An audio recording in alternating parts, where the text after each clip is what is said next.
The Engage project wanted to know what types of messaging could motivate people to change their behavior.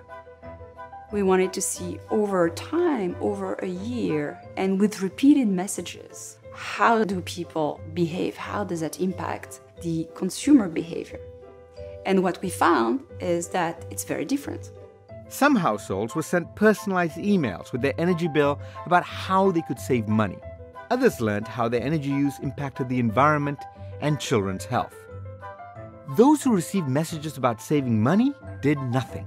It was totally ineffective because electricity is relatively cheap.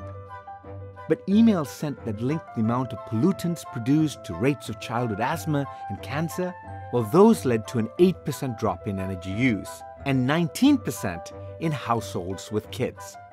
Now, in a separate study, researchers brought social competition into the mix. First, they hung posters around the dorm building to publicly showcase how students were really doing.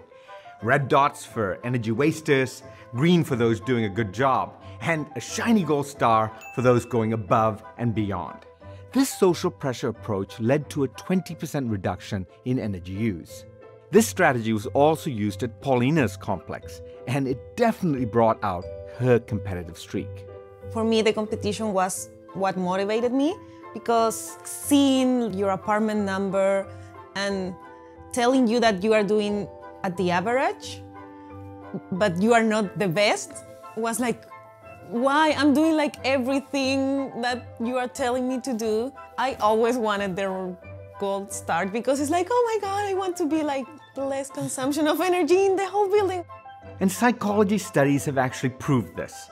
We are social creatures, and as individualistic as we can be, turns out we do care about how we compare with others.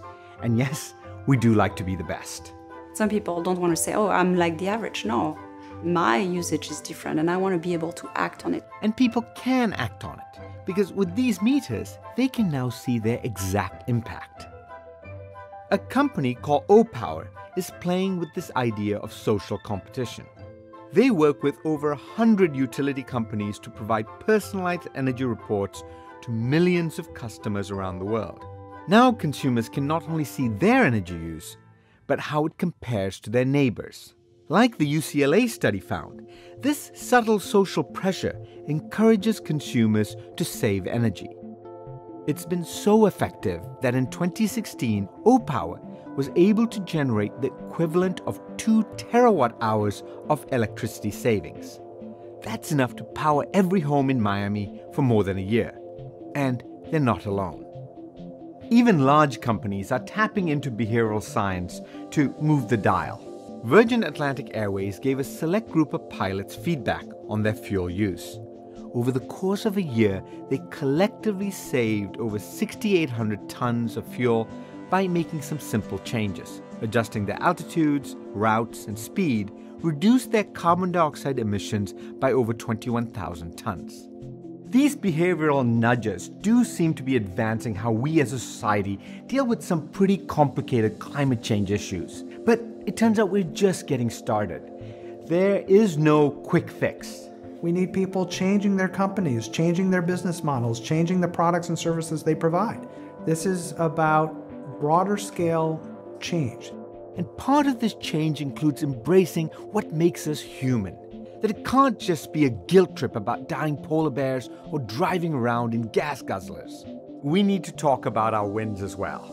Like how we're making progress, really being aware of our energy use and taking advantage of that competitive spirit we all have in order to really move us from a state of apathy to action.